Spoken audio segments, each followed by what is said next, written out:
construction company a womo ensano adwuma eho te na dodo na ebo womo abaso womo dwumedi a womo edia ene se womo esisi dan ema Ghana for womo ewo akwentu Home Safe Trust GH ene 7MTV network ya 2 etia womo echia bebia megine eye womo site ba kwa mechira womo dan ba kwa womo AC ama womo client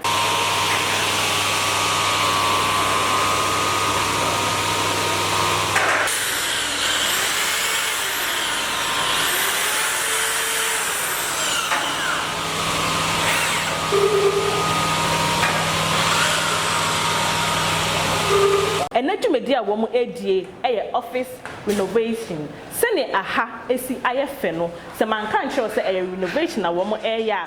But say oh a dying cry afe and a woman AC. Na many woman supervisor ebe to chunk more. No trade media woman edino energy. Boss Bibia Boko. Nyamiado. Nyamiase. Aha and name me by me who say aha ye fee pa na.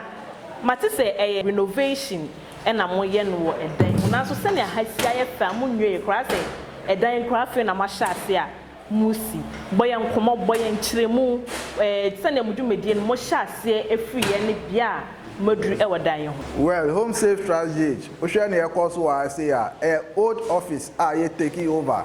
Initially, no, you share a estimate BBR MI my customer no.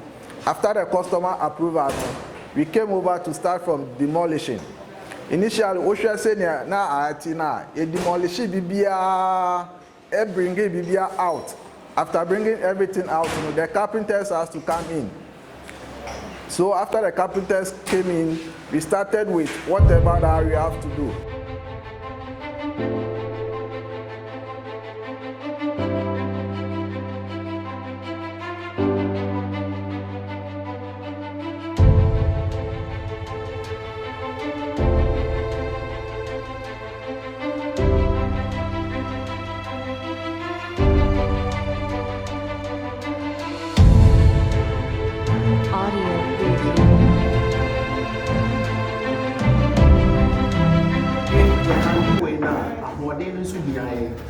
Not just the beauty of the ceiling, but a modern washroom, cellular layer, and my form is here very important. Very strong, very strong. It's what you see and you be one day what you are not about no. Into sharp. The hooks now, the demand inside, and you to a line with Bacoa, the other end. With the line, we are 2 feet, we are the line, the 4 line.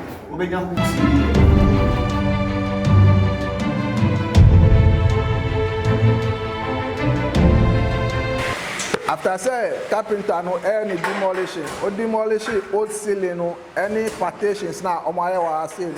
The electricians also have to come in to do rewiring, to position where you put the light, sports light and the main light.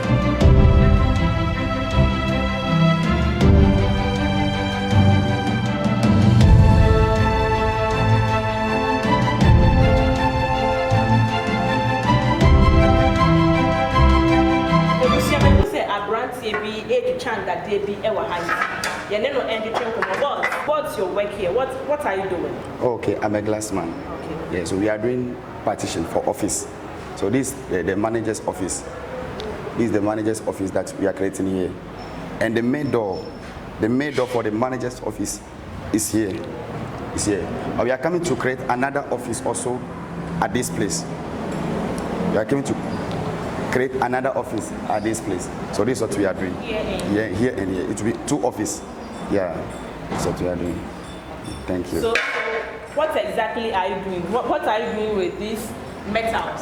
Yeah, this is the metal that we use to divide between the height and the weight. So this is what we are doing.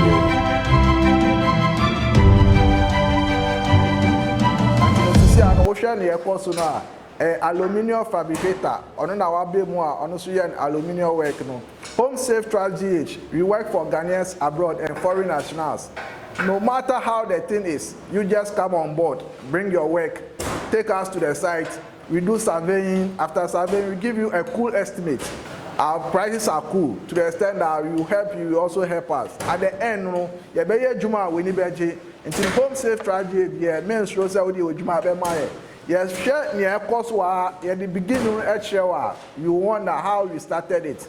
But since the knowledge is there, the experience is there, the workers are there, we don't doubt. No matter how it is, bring it on board. Senate Supervisor Eddie Kayen, worry no more when it comes to building construction. Just contact Home Safe Trust GH. Home Safe Trust Jumediedi.